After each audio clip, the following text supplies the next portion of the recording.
Oke, selamat pagi pemirsa di rumah, dimanapun Anda berada, mau di rumah pun di mana ya.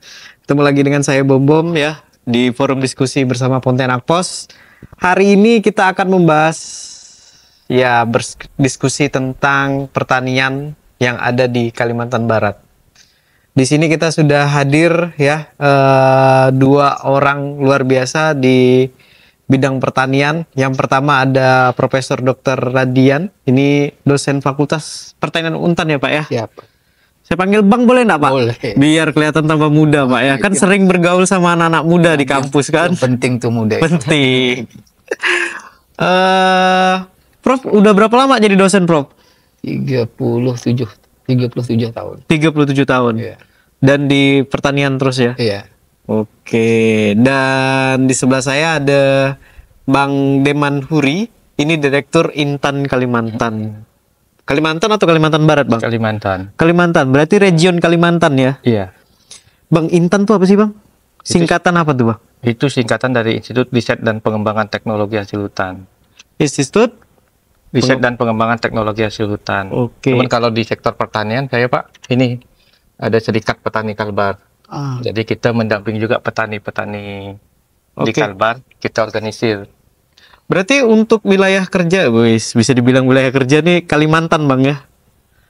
Iya, Sekalimantan. Kalimantan, tapi lebih banyak di Kalbar. Lebih banyak di Kalbar. Untuk ini organisasi berarti ya?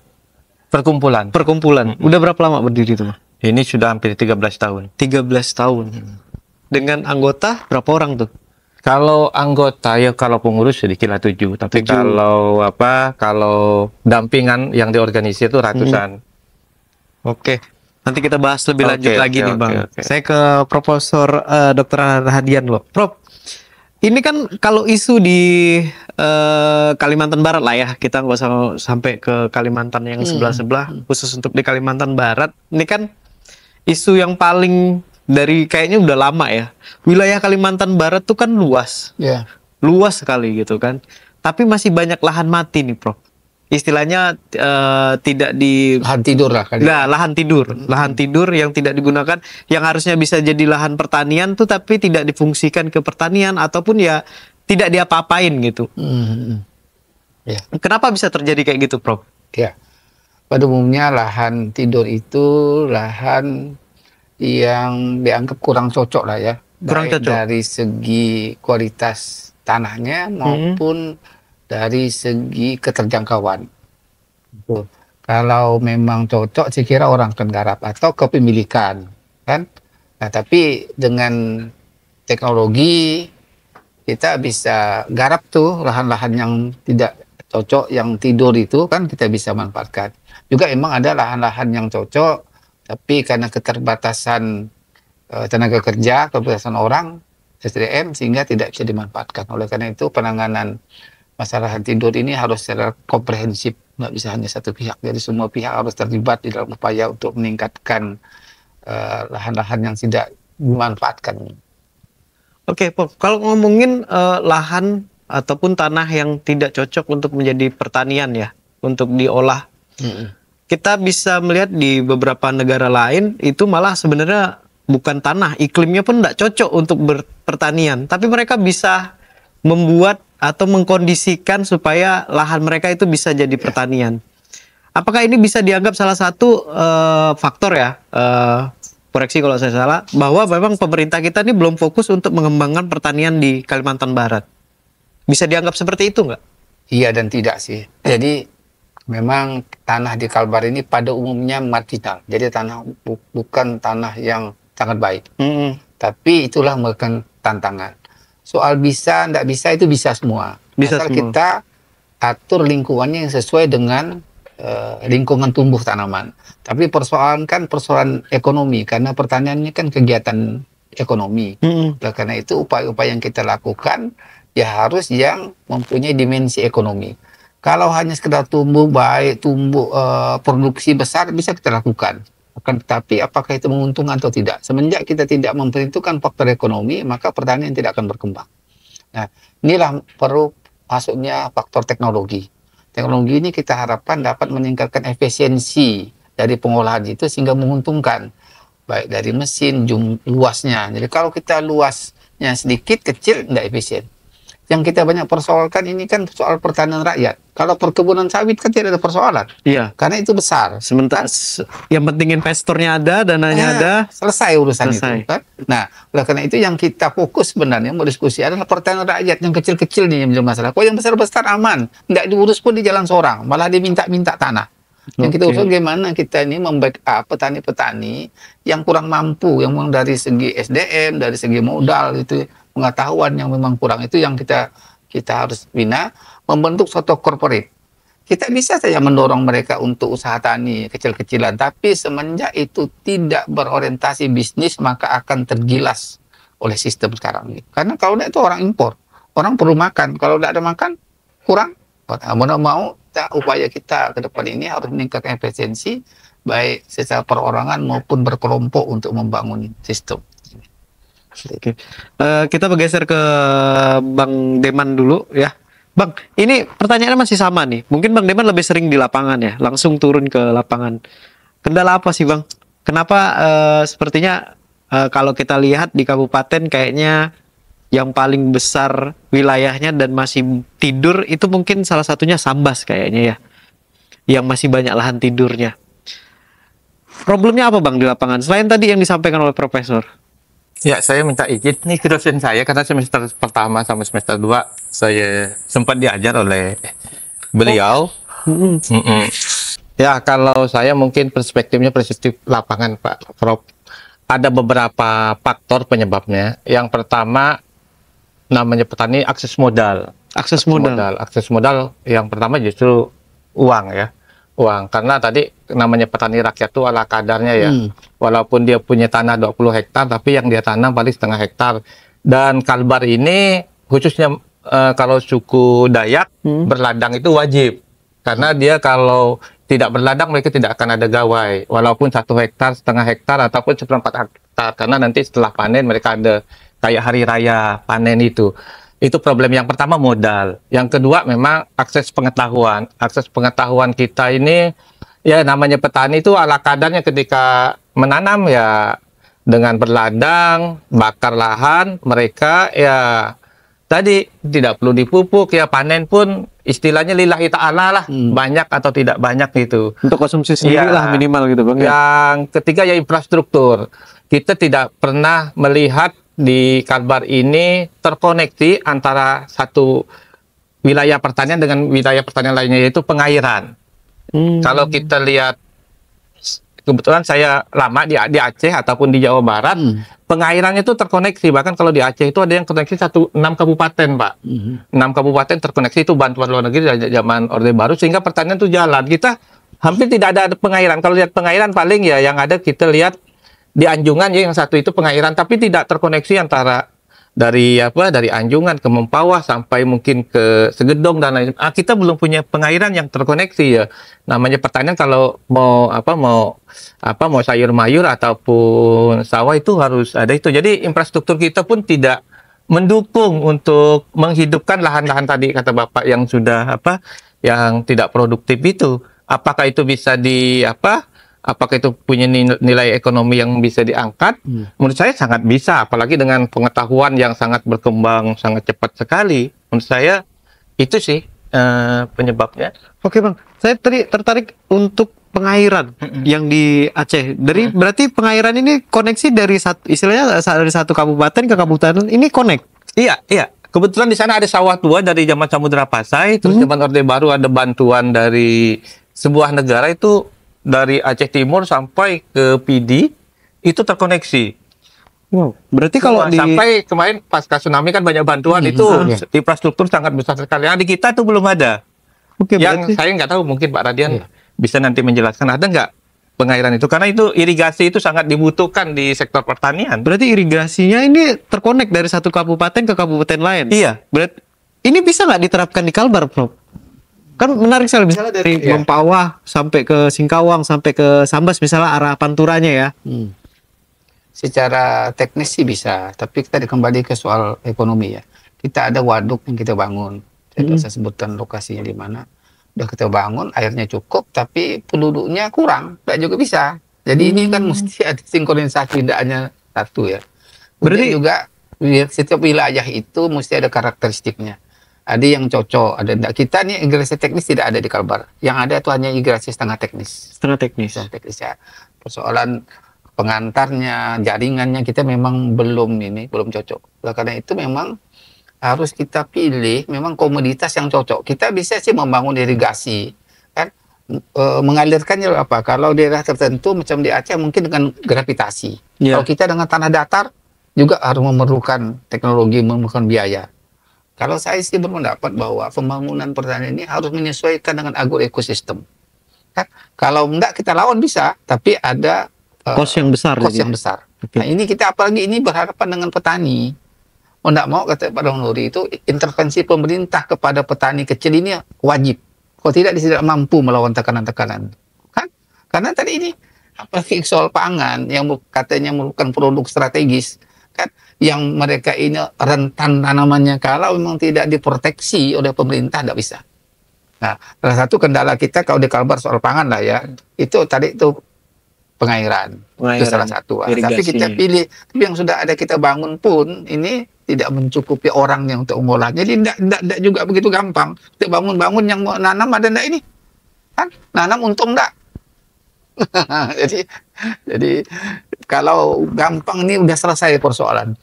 Jadi kita memandang harus kooperasi, tidak bisa hanya orang pertanian saja, tidak bisa. Semua aspek. Semuanya harus sampai ke pemasaran, ke ekspor mesti kita lakukan. Pabrik, dukungan industri ada enggak di pertanian? Kalau tidak ada industrinya, mau dibawa kemana? Nanam, tidak ada industrinya, pemasarannya tidak ada. Jadi ini mesti subsistem agribisnis itu harus seluruhnya harus diimplementasikan. Kalau hanya satu subsistem saja tidak bisa kita lakukan, maka tidak bisa. Oke, berarti semua dinas atau aspek harus digabungkan semuanya. Bahkan mungkin dari bantuan lembaga legislatif pun, kan dari dukungan politik pun harus diperlukan. Kalau tidak itu tidak bisa. Oke, untuk kelemahan kebijakan di bidang pertanian Kalbar, Prof, yang menurut Profesor ini kebijakannya sangat lemah atau sangat tidak mendukung atau tidak penting malah dimunculkan di pertanian Kalbar. Ya, kebijakannya sudah betul, tapi kita kekurangan dana untuk mensuplai itu. Karena ini kalau bicara dosa yang lain dulu, yang sekarang prioritas pemerintah kan di pangan, terutama di padi. Kan itulah yang fokus. Kedelai juga kita impor. Tapi anggaran kita untuk membackup itu kan terbatas. Ya, nah, padi saja, benih saja ini belum tuntas seluruhnya. Kan? Apalagi yang lain-lain, apalagi yang soal irigasi, soal pengolahan tanah. Sekarang ada brigade pertanian lah, brigade untuk pangan. Sekarang ini ada kan. Tapi apakah itu dapat mencakup persoalan-persoalan yang ada di lapangan? Karena tadi itu kata Pak Dung, kita luas. Kita kan ada 14,7 juta hektar seluruh Kalimantan Barat. Kan? Kita ada sekitar 200-an ribu hektar lahan sawah. Kan itu yang mudah kemudian ada ladang. Nah, upaya-upaya kita tadi itu adalah pemerintah diharapkan meningkatkan infrastruktur sekaligus juga membuat jaringan pemasaran. Ini kita yang lemah juga salah satu, Pak, adalah di mana keterpaduan antara lembaga pasar dan lembaga petani. Selalu petani ini menjadi tertekan, tidak punya kekuatan. Kan? Nah, di beberapa negara menurut laporan mereka ini saling bersinergi. Kalau tidak bersinergi ini yang kita produksi pas kita mau panen harga tekan jatuh bangkrut. Nah, maka saya bilang tidak bisa. Kita tidak hanya fokus bagaimana kalau produksi nanam, kalau pembelinya tidak ada, pembelinya ada, kalau lembaga di luar ini tidak mendukung, tidak bisa. Mesti harus turun serempak dan pemimpin harus mampu mengkoordinir ini dengan baik, dengan kekuatan, ya, dengan kekuatan. Oke, saya geser ke Bang Deman loh, Prof. Nah, ini kan tadi dari awal kita singgung Abang lebih sering di lapangan ya, lebih sering langsung turun di bersama petani-petani di itu. Untuk apa yang perlu dibenahi oleh menurut Bang Deman nih pemerintah daerah dalam mensupport pertanian di daerah mereka masing-masing? Saya mungkin setback dulu. Ya untuk meningkatkan Ada nggak kesejahteraan Kalbar petani lah. itu desa-desa yang surplus? Ternyata setelah saya 2 minggu lalu keliling Pak di Landak Bengkayang Pak. Ternyata ada beberapa desa yang surplus Kalau desa ada. beras. Desa Tingkat desa ya. Tingkat desa. Ada. Berarti Sambas juga sebenarnya Kalbar itu bisa surplus beras kalau memang tadi didukung oleh masyarakat dan pemerintah. Cuman ketika panen tiba-tiba diserang raskin. Harga beras di kampung itu jadi turun, jadi anjlok. Ya kalau yang lain kan biasa harga beras lagi naik 19.000. Nah, pas mereka panen harganya ini 12.000 per kilo harga beras deh, bukan gabah. Ini sebenarnya yang buat tadi benar Pak, buat kecewa. Jadi sebenarnya Kalbar itu tadi wilayah yang yang dianggap tidak produktif sebenarnya bisa produktif dengan bermacam-macam, karena ada beberapa success story termasuk mungkin di Sambas di Kalbar itu kan ada. Sebenarnya kalau Kalbar mau success story tadi di masyarakatnya pun memang harus diperbaiki kultur di masyarakat. Maaf kadang-kadang kan ada bantuan di masyarakat pemanfaatannya, ada bantuan pupuk, bantuan besi dan lain sebagainya. Kita harus nyontoh Vietnam. Vietnam kalau ada bantuan dari negara itu disiapin penjara di desa. Penjara? Oh iya, iya tingkat desa. Kalau salah gunakan dijemur tuh. Ada ini. Berarti di lapangan bola. Hukuman sosial jatuhnya. Oh iya, iya. Jadi masyarakat yang dikasih bantuan, ya rada-rada takut harus memang kerja keras. Tapi di kita bisa dilihat mungkin Bapak lah sering ke lapangan. Bukan negara tidak membantu, ada bantuan dari negara. Yang kedua memang prioritas ya, ini jadi problem pasca tahun politik atau negara pasca reformasi itu bantuan jadi bermasalah kalau saya lihat. Karena basisnya itu basis konstituen. Banyak memang yang bukan petani itu dapat bantuan. Banyak alat-alat pertanian yang modern dikasih ke kelompok tani ini padahal mereka bukan petani, sehingga bulan ya ada di pinggir rumah itu kurang produktif, termasuk tidak tepat sasaran. Ya ada jalan tani itu bukan ke jalan petani yang luas tapi di lingkaran mereka. Ini jadi problem juga. Beda zaman pemerintahan Orde Baru, kebetulan walaupun orang tua saya di kesehatan tapi petani juga Pak. Zaman Orde Baru itu bantuan memang ke masyarakat. Oh ini butuh butuh pengairan, dikasih mesin robin yang kecil. Memang basisnya bukan basis konstituen. Pada saat ini itu berat juga di pemerintah, berat di legislatif. Ya tadi basis konstituen itu jadi problem kalau saya lihat di lapangan. Sehingga walaupun ada kebijakan apa-apa selama basis konstituen, banyak yang bukan petani itu dapat bantuan. Itu jadi problem menurut saya. Jadi jatuhnya tidak tepat sasaran bantuan. Memang sekarang banyak tidak tepat sasaran. Kalau bantuan sih tiap tahun adalah anggaran pertanian tuh ada. Kita ambil contoh kayak pupuk Bang. Ini kan salah satu kayaknya hampir merata di seluruh Indonesia. Pupuk subsidi selalu jadi salah satu obrolan yang paling tinggi diomongkan oleh orang. Untuk di Kalbar sendiri gimana untuk bantuan pupuk tuh?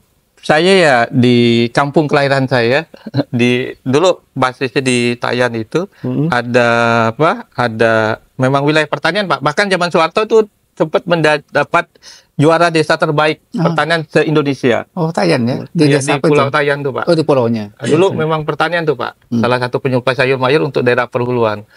Tapi seiring berkembangnya waktu, mungkin tidak ada yang tidak ada jadi anggota dewan dan lain sebagainya, aspirasi tidak masuk, bantuan tidak ada. Hampir pertanian yang jadi petani itu tinggal 1-2 orang. Itu jadi problem.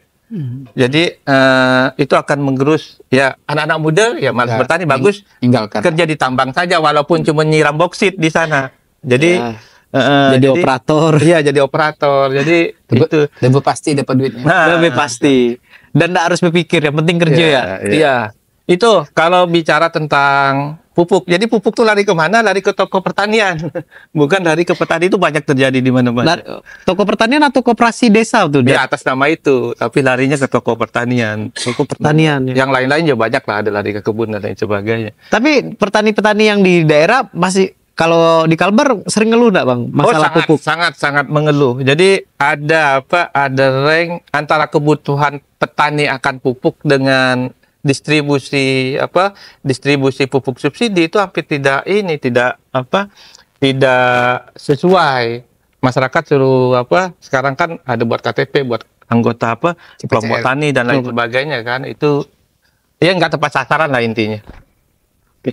Bang, kalau boleh tahu pupuk subsidi harganya berapa sih? Hitungannya per kilo atau per karung? Per karung. Per karung. Itu macam-macam jenis, 150 sampai 250. Non subsidi bisa 650. Oh, Paling murah 450. Oke, saya pengen tahu perbandingannya itu ya. Pokoknya yang subsidi antara 150 sampai 2,5. Iya. Yang non subsidi 450 sampai 650. hampir 2 kali lipat Iya. ya dari harga subsidinya. Jadi belum merata ya, Bang ya, untuk pupuk nih ya? Masih. Belum merata. Ada teman-teman, Pak, mahasiswa Bapak buat pupuk. Itu perizinnya luar biasa. Sempat buat PT, dia ya pupuk organik. Kedepannya mau buat kayak pupuk Orea dan lain sebagainya, tapi nggak kuat juga ngurus perizinnya, harus sampai ke Jakarta. Dia wirausaha muda, sangat bagus pupuknya itu. Bagus, tapi tadi tidak berdaya juga dengan sistem perizinan pertanian kita ini yang memang sudah dimonopoli oleh pengusaha besar. Jangankan pupuk, untuk jual bibit aja, Kalbar ini dikenal banyaknya bibit, Pak. Memiliki bibit lokal yang sangat luar biasa. Kalau petani kampung itu dalam bertani itu satu areal, mungkin bagi pengetahuan itu Bibit padi maksudnya ya? iya, bagi pengetahuan modern itu nggak boleh. Tapi dalam satu areal mereka berladang itu bisa sampai 15 bibit, Pak. Dan beda-beda. Ini untuk burung, ini untuk dewa, apa ini untuk tikus, macam-macam tuh. Itu ada lokal, ya? bibit. Cuman kan mereka tidak boleh jual sembarangan. Kalau ketahuan bisa kena tangkap tuh. Oh, karena belum disertifikasi. Memang petani kita ini sudah dibuat tidak berdaya. Kan banyak kejadian. Petani-petani yang jual bibit tapi tidak disertifikasi. Kalau mau jual bibit yang sertifikasi itu harus izin. Begitu juga pupuk. Kalau petani mau buat pupuk sendiri, tidak berizin, ya seperti itu, bisa masuk penjara. Oke, bisa dikasuskan lah ya. Bisa dikasuskan. Balik lagi ke Profesor.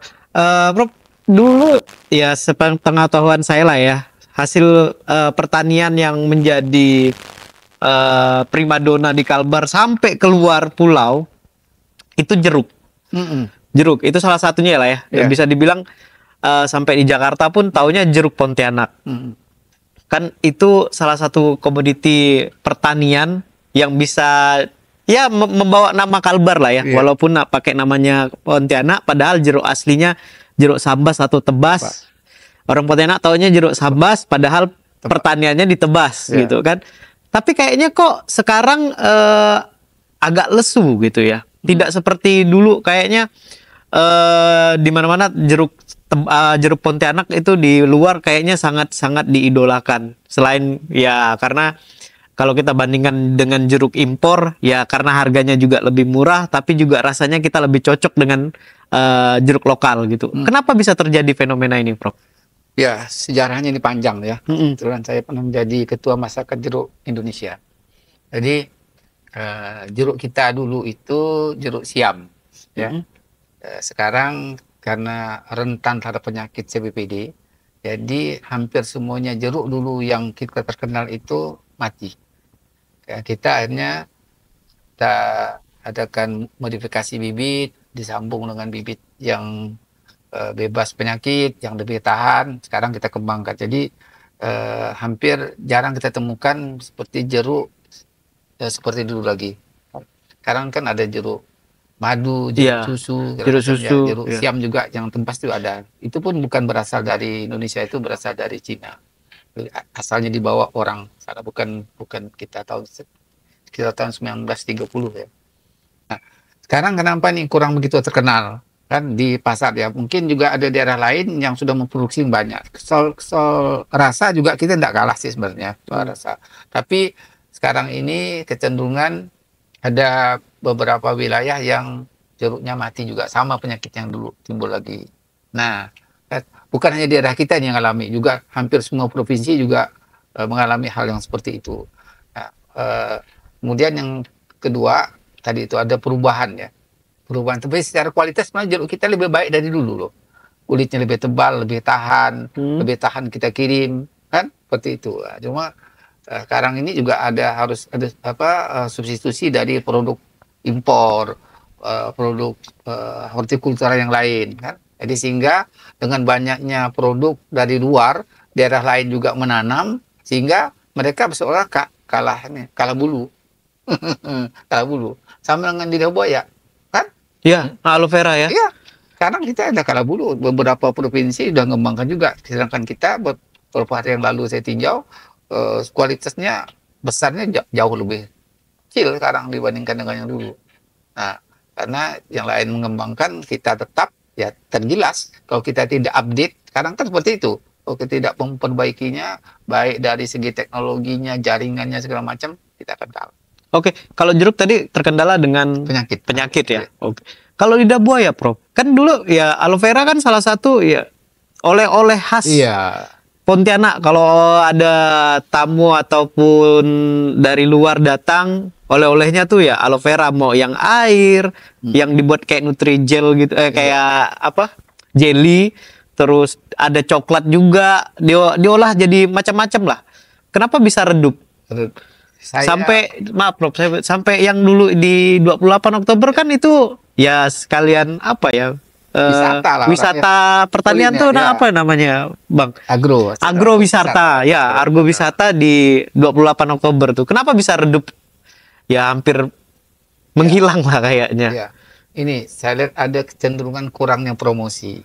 Kurangnya promosi. Jadi kepala daerah ini juga menentukan ya promosi. Jadi kalau dulu zaman almarhum Pak Buhari ya menjadi wali kota, kan mereka yang awalnya membangun aloe vera center itu dia bersemangat betul.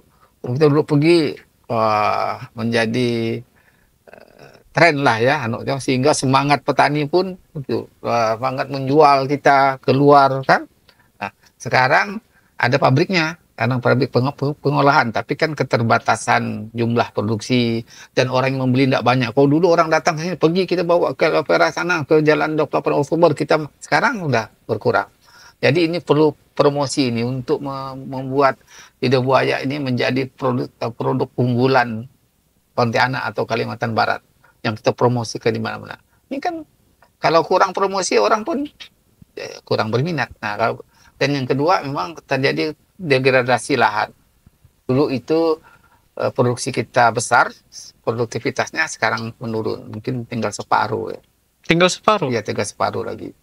Yang sudah tidak pemasarannya sulit. Nah, ini perlu digerakkan. Nah, ini perlu nih kebijakan nih untuk mempromosikan produk kita ke luar. Kalau jumlah olahannya semakin banyak dibandingkan dulu, tapi pembelinya menurun. Oke, Bang, saya ke Bang Deman dulu. Nah, selain tadi pupuk, apalagi hal yang sering dikeluhkan petani? Yang sering curhat lah, curcol sama Bang nih di lapangan. Ketidakpastian harga. Ketidakpastian harga, ini contoh. Jagung. Kami ada mengorganisir pemuda, Pak. Waktu itu harga jagung 6.000 per kilo kering. Sekarang sisa 3.000. Itu kepastian harga. Lada itu dulu waktu harga 180.000 per kilo, petani berlomba-lomba nanam lada. Terus tiba-tiba turun 40.000 per kilo. Dari 180.000 ke 40.000. 40.000. Terus nggak dirawat. Sekarang naik 80.000. Orang nanam lagi. Termasuk kopi. Kopi dulu sempat penghasil kita. Anjlok. Ditebang kopi, ganti karet, ganti pinang. Sebenarnya ada ketidakpastian harga. Saya nggak tahu apakah hasil tani ini semuanya ditentukan harga tertinggi berapa, harga terendah tidak. Berapa itu memang diserahkan ke pasar, dia suka-suka pasar lah menentukan itu. Itu yang dikeluhkan petani, tidak ada pasti harga. Ubi ini lagi naik nih Pak. Ubi ungu. Ubi ungu sekarang. Ubi rambat. 12.000 per kilo. Yang punya kita orang pada nanam nih. Ubi ungu nanti turun. Saat panen turun. Ya. Jadi seperti itu. Sekarang yang jelas jengkol. Jengkol itu dari 27.000 sekarang sisa 6.000 per kilo. Karena itu apa karena tidak terpengaruh oleh panen raya istilahnya, Bang? Saya sepertinya enggak ya. Enggak. Biasanya kan kalau kayak yang paling sering kan cabai lagi musim panen, memang harganya anjlok gitu kan. Kena lagi musim hujan atau cuaca tidak menentu kan, jadi susah panen, harganya naik. Tapi kalau itu bukan karena ini ya, tidak itu Permainan memang- pasar ya? Iya, karena ya masyarakat seolah-olah sendiri lah untuk harga ini. Belum di apa pemerintah itu kan tentukan harga tertinggi terendah cuman kayak sawit Pak ya. Iya, Sawit, beras karet, itu ada. Padi Tapi kalau ya, anu belum. belum. Itu yang dikeluhkan warga. Karena gini, mengapa warga mengeluh? Umumnya kalau di wilayah itu sudah jadi industri pertanian, mereka modalnya itu bukan modal pribadi, mereka modalnya itu terjebak kepada rentenir. Jadi mereka hutang dari kartel itu, dari pemodal, dipinjemin, termasuk pupuk dikasih tuh Pak, yang udah dapat pupuk sendiri. Tapi setelah panen, nanti dibeli mereka. Kalau panennya tinggi ya mereka untung. Kalau panennya rendah, mereka dianggap hutang.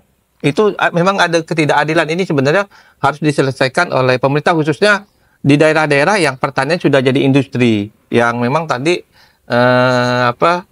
kartel itu datang ke kampung-kampung itu. Jadi gitu cara mengikat si petani itu. Oke, selain itu Bang, ada nggak yang istri keluhkan? Selain ya harga, tidak kepastian dari harganya. Paling musim, kalau sekarang musim ya, musim. Perubahan iklim ini sangat berpengaruh sekali, terutama yang berapa bulan ini. Kemarin sempat musim hujan, tiba-tiba ada musim kemarau, itu menyebabkan gagal panen tuh Pak, yang hampir 2 minggu, 3 minggu. Yang bulan Oktober itu kan ada musim kemarau 3, itu musim yang tidak menentu sekarang. Jadi Bang, ya. Jadi memang petani kita pun tidak terbiasa membuat kalender musim. Kapan musim kemarau, termasuk di desa di negara mana sedang panen sahang, itu kita belum punya itu. Belum disiapkan. Untuk musim di Kalbar ini emang tidak menentu ya Prof ya? Ya kadang Agak berubah sih. kadang kita yang harusnya kalender musim ini musim kemarau ternyata Ya, cuma 1 minggu, 2 minggu kering, tiba-tiba hujan selama 1 minggu gitu. Itu pasti berpengaruh juga ya ke dunia pertanian. sangat berpengaruh kalau tanaman pangan itu. Oke, Bang, kita masih ngomongin hasil pertanian nih. Salah satu selain tadi jeruk, aloe vera, Kalbar nih kan kopi. Kopi ini kan sekarang ya luar biasa sekali lah ya perkembangan dunia kopi di Pontianak ataupun di Kalimantan Barat. Tapi apakah petani kopi ini dapat impact-nya nggak? Ikut sejahtera nggak sih sebenarnya? Sekarang kalau di Kalbar ya disebut petani kopi belum ada Pak ya. Ya. Cuman rakyat lah, ya, yang punya ada di belakang rumah lah 1-2 batang. Cuman sekarang lagi ada tren para pemain kopi ini mendorong masyarakat untuk menanam kopi. Belum panen juga. Belum ada yang kopi 2 hektar, 3 hektar tuh panen. Belum ada di Kalbar lagi. Karena dulu sempat anjlok tahun 96. Kemarin saya juga dapat informasi lah ya, istilahnya seperti itu. Untuk kan ada Robusta, Arabica, Liberica. Iya, Liberica. Nah, Liberica ini kan kemarin salah satu biji kopi yang terenak di dunia. Karena pernah masuk kompetisi di internasional, ternyata menang, masuk.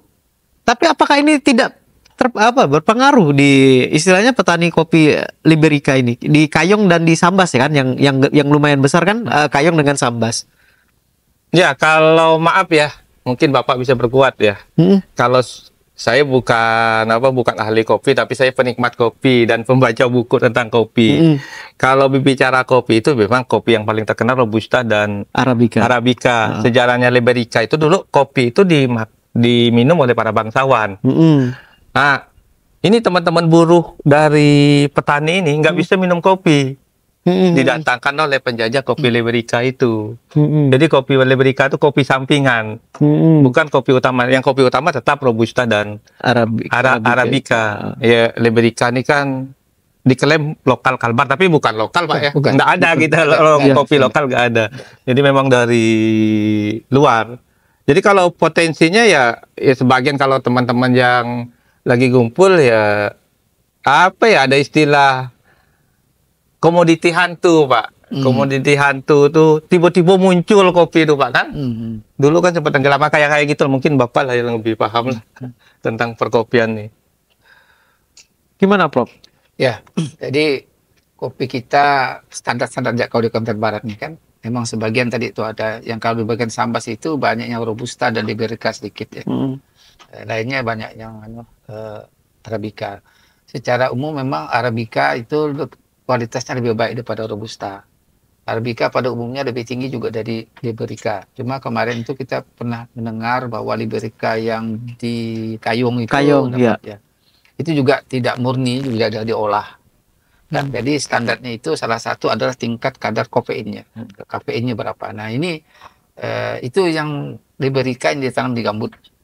Memang kalau produk yang ditanam di gambut ini kadar metabolit sekundernya, ekstraknya yang lebih kecil. Jadi sehingga dia tidak terlalu tinggi. Nah ini juga salah, tapi saya baca itu memang mereka di Jakarta itu diolah dulu. Dulu dibuat standar baru dikirim. Tapi kita ada potensi, walaupun pada umumnya kopi-kopi yang dijual di masyarakat itu saya lihat juga banyak dari luar. Oke, Prof, saya potong, Prof. Untuk saya punya ada beberapa teman lah yang memang bergerak di bisnis kopi, warung kopi. Mulai dari warkop sampai ke coffee shop gitu kan. Mereka selalu mengeluhkan kalau mencari kopi lokal, kopi hasil panen dari pertanian Kalbar gitu kan, untuk stok mereka lah. Dan mereka akhirnya banyak beli ya kayak kopi Gayo, kopi Lampung, kopi luar. Apakah bukannya ini salah satu ya peluang untuk petani di Kalbar untuk menanam kopi? Kenapa ini tidak dibantu? Apakah oleh sosialisasi oleh pemerintah, atau petani kita tidak bisa melihat peluang, atau gimana, Prof, sebenarnya? Tadi kan kembali kepada ekonomi lah ya. Produktivitasnya kita cukup rendah di sini. Jadi kalau orang nanam kopi belum tentu untung. Itu kan masih ada kan, kita selalu tujuan pertanian ini kan mencari keuntungan. Jadi produktivitas kita ini masih kecil. Sehingga kalau petani fokus ke sana tidak menguntungkan. Tapi peluang ini ada. Tapi secara umum kopi yang ditanam di dataran rendah ini kualitasnya kurang dibandingkan dengan dataran tinggi. Sehingga yang tadi disebut Gayo kah, Kintamani kah, segala macam, Toraja itu selalu ditanam di daerah tinggi. Di Toraja pun itu tanaman yang ditanam daerah dataran tinggi lebih mahal, lebih enak dibandingkan dengan dataran rendah di sana. Jadi Robusta di sana jauh lebih rendah dibandingkan dengan harga Arabica. Selalu begitu, sama. Cuma di sini yang lokal pun susah kita dapatkan. Saya pernah sebuah desa sebelum di Sambas itu Sempalai. Singgah kopi terkenal situ, singgah berkopi. Saya tanya, ini kopi bahasa dari Lampung. Jadi kita pikir di kampung ini produksi bibitnya dari daerah lokal, itu ternyata ngambil juga dari luar. Ya, ini bukan kan unik nih, Prof, gitu kan. Kalau udah minat pasar gitu kan, termasuk kawan saya yang punya warkop tuh, dia dalam sebulan ya kalau nyari bubuk kopi ya bisa sampai 500 kilo, 700 kilo gitu kan. Tapi sekarang sudah mulai berkembang sih. Iya. Sekarang maksud saya kenapa gitu ya petani kita nggak melihat ini sebuah peluang gitu. Peluang. Cuma mungkin karena hukum ekonomi tadi yang masih belum bisa digeser ya. Iya, belum digeser. Kan orang cari keuntungan. Dan sekarang sudah orang cari mana sih kopi dataran rendah yang enak. Kan? Nah, kalau Robusta ini memang ada orang-orang tertentu yang senang Robusta. Kan agak sedikit langu kalau Robusta. Tapi ada orang yang senang. Jadi masing-masing orang ini kan ada anunya. Ada yang asamnya, ada yang asamnya. Jadi tergantung. Jadi kita cari pasar itu. Yang orang ini cocok ini. Yang orang senang Arabica, kalau Liberica dengan Arabica itu agak mirip-mirip sedikit lah anunya itu ya. Belum kalau yang khas Sambas biasanya campur jagung ya. Nah, itu beda lagi. Jadi kami kemarin ngeres ada sekitar 16 kopi yang ada dijual nih. Tes seluruh mahasiswa S2 merasakan beri skor. Jadi, termasuk yang Starbucks juga kita pasangkan di sana. Kita tutup semuanya, mereka rasa oh ini ada memang wilayah-wilayah yang terkenal kopinya merasa lebih enak. Apa gula lah kita cobakan. Iya. Black coffee kata orang bule. Ya, itu memang artinya ini ada potensinya ada untuk kita kembangkan di Kalimantan Barat. Kalau Abang pernah berdiskusi sama petani kopi nggak? Ya, ada dampingan kami sekarang lagi nanam kopi sampai ada yang 3.000 batang, ada yang 1.000 batang, ada lagi tren sekarang. Lagi tren. Petani lagi tren. Ya. Cuman tadi kami selalu mengingatkan tahun 96 saya ada salah satu kepala desa Pak, kemudian bawa kopi sampai 6 ton ke Pontianak dari sekitar Kuburaya itu. Cuman ini kepastian harga. Nanti tiba-tiba anjlok, mereka tebang lagi coklat, contoh coklat. Dulu kita penghasil coklat Pak ya. Perbatasan tuh penghasil coklat. Sekarang coklatnya sisa 1, 2, 3 batang. Tiba-tiba coklat naik sampai 1.000%. Dari 16.000 sekarang 180.000 per kilo. orang Ya. terkejut dengan kenaikan komoditi ini. Nah, ini sebagian sekarang nanam Ya. Pak, kebun karetnya ditebang nanam Tebang, coklat. Jadi ada fenomena gitu kalau nggak Kepastian pandai-pandai sih, kepastian harga. melihat potensi pasar, terus menghitung kalender musim di daerah mana panen dan lain sebagainya, bisa kolap juga tentang kopi ini. Oke, berarti petani di Kalbar nih masih melihat dari apa ya? Tren Di pasar. tren pasar ya Iya, berarti tren ya. pasar ya. Di saat tren pasar si A ini lagi naik, misalnya kopi lagi naik, baru nanam. Ya. Iya. Begitu Setelah udah panen turun. pas mau panen turun karena ya kayak kopi ya, misalnya dari tanam sampai bisa dipanen itu berapa lama, Bang? 3 tahun. 3 Pak. tahun. 3 tahun ya. Itu jangka waktu Iya. yang cukup lama gitu ya. Berarti kalau sahang lagi naik, nanamnya sahang. Tanam sahang. Oke, ini berarti apakah tidak bisa diedukasi, Bang? Misalnya dibuat menjadi komoditi tetap. Komoditi tetap gitu. Kalau udah nanam kayak kopi 3 tahun, gara-gara ada yang lebih baik terus ditebang, nanam yang baru, itu kan prosesnya cukup lama. Ya, kalau kami coba ini, Pak, buat kalender musim, Pak. Termasuk kalau di Brazil panennya kapan, jadi kita edukasi gitu, Pak. Jadi buat kalender musim bukan hanya musim iklim nih, termasuk kalender musim panen. Nah, di kita kami edukasinya gitu, karena harga ini kan kalau kita sekarang untuk berdagang itu, apalagi skala besar, ini apa? Nggak bisa analisanya se-Indonesia, kapan di Aceh panen, kapan di ini. Kita ngitung juga kapan di Brazil panen, kapan di Vietnam. Ini sekarang kan gampang tuh, lewat web pasar modal kan kelihatan tuh, termasuk harga dan lain sebagainya. Itu yang kita ini kan, kita edukasi masyarakat. Jadi buat kalender musim itu sangat penting. Jadi betul, nyambung lah ya. Jadi ada pengusaha, kontak-kontak lah kita.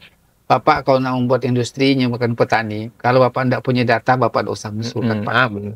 Karena kita harus menguasai data. Mau nanam cabai, dulu Pak di Jawa Barat, di Jawa Timur, Jawa Tengah gimana. Kalau Bapak tidak punya data itu hancur. Jadi kita tidak bisa tradisional lagi.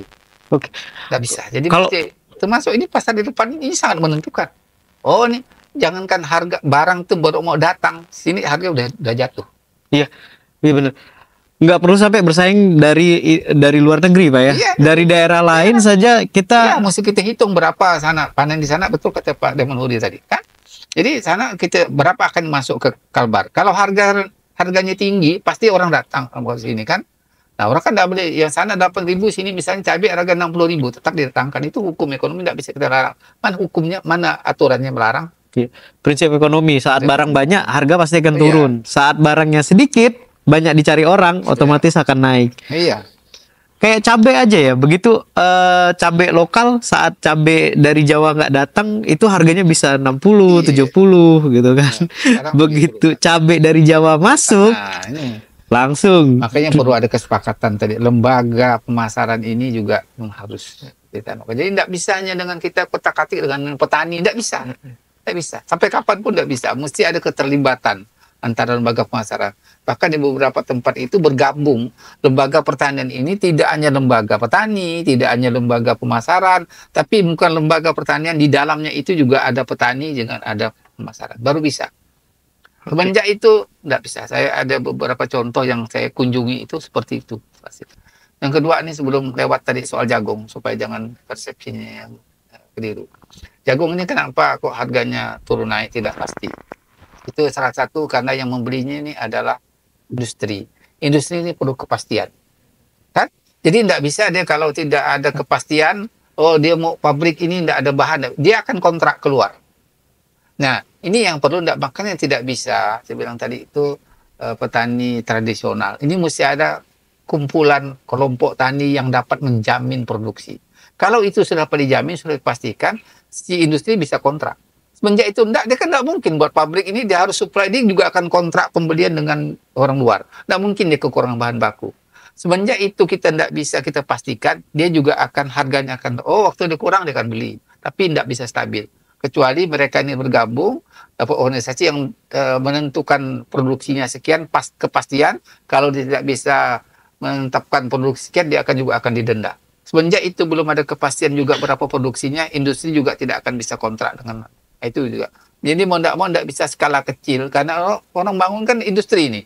mesti di petani juga harus ada skala industri. Kalau mereka tidak mampu, nah ini peran pemerintah untuk menggabungkannya sehingga mereka punya kekuatan untuk bergaining dengan industri. Oke, Prof. Terakhir, ada closing statement atau tambahan lagi buat ya semoga apa yang kita perbincangkan ini bisa didengar sama yang punya kekuasaan atau power. Ya, kalau tanaman pangan ini memang peran pemerintah ini harus dominan. Karena tanaman pangan ini tanaman yang rentan. Apalagi padi, beras, pangan, padi kita ini kan tanaman strategis. Kalau tidak diintervensi pemerintah, sulit untuk kita pertahankan. Mau kita impor. Nah, harus berbagai lini, dibuat kebijakan. Karena kalau tidak dibuat kebijakan yang komprehensif, tidak akan berhasil. Juga jangan hanya mengharapkan pusat. Juga harus ada tingkat provinsi, subsidinya juga ada tingkat kabupaten. Karena selama ini kita hanya mengharapkan dana bantuan dari pusat, subsidi pusat soal pupuk. Coba juga dari APBD provinsi dan APBD kabupaten juga ikut bersama-sama menangani ini supaya lebih komprehensif. Soal tadi soal pupuk, ya kan memang kurang juga, ya, kurang terjadi perbedaan harga, ya orang enggak seperti itu kan. Ya, jadi mau tidak mau penanganan oleh dalam khusus pangan ya, pangan terutama padi ini memang intervensi pemerintah harus dilakukan dengan sebaik-baiknya. Yang kedua, soal infrastruktur. Kita memang nggak sulit ya. Nggak bisa, memang kita tahu bahwa tanaman pangan, padi terutama, ini memerlukan air. Karena kalau nggak ada airnya, lalu kita nggak nanam. Kita mencari alternatif lain. Salah satu adalah kita harus mencoba mencari varietas yang cocok untuk kondisi alam seperti ini. Kalau kita membuat irigasi akan lama, membiaya sekian ratus miliar, triliunan, nggak mungkin dalam waktu cepat. Mau kita harus. Nah, macam di luar sekarang ada teknologi padi abadi. Sekali tanam itu panen ini kita sudah coba 2-3 kali panen sekali tanam dapat. Nah, sesuai langkah-langkah itu juga yang harus menjadi pertimbangan pemerintah untuk dapat mengatasi agroekosistem yang seperti ini. Harapan pembangunan tadi itu dengan biaya besar dengan kondisi keuangan kita yang ketat ini sekira juga menjadi sulit.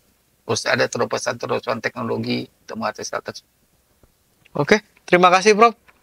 Bang Deman, mungkin closing statement? Ya, atau kalau saya melihatnya Kalbar ini gudangnya pengetahuan tradisional lokal, ya. Tentang bertani di alam. Ya. Itu harus berani ditransformasi Ya. oleh pemerintah termasuk oleh kampus, Pak. Boleh. Karena siap.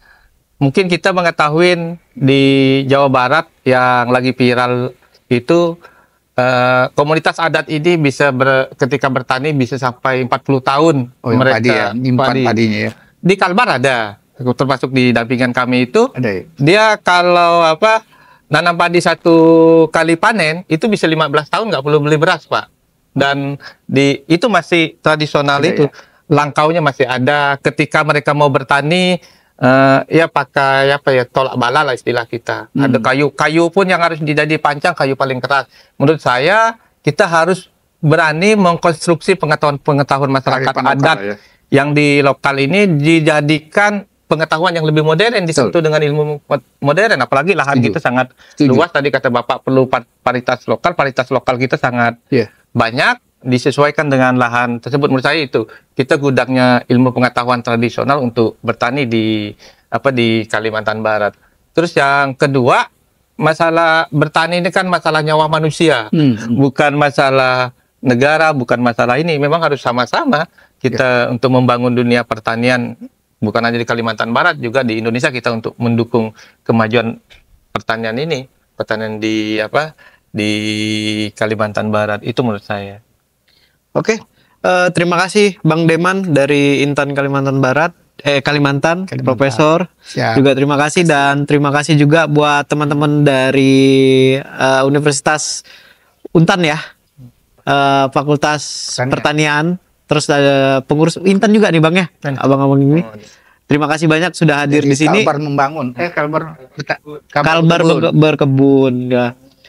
Oke, terima kasih buat kawan-kawan dan terima kasih juga buat Anda yang sudah menyimak atau menyaksikan obrolan kita hari ini. Nanti sampai jumpa di episode selanjutnya. Saya ucapkan terima kasih banyak. Assalamualaikum warahmatullahi wabarakatuh. Selamat siang dan salam sejahtera.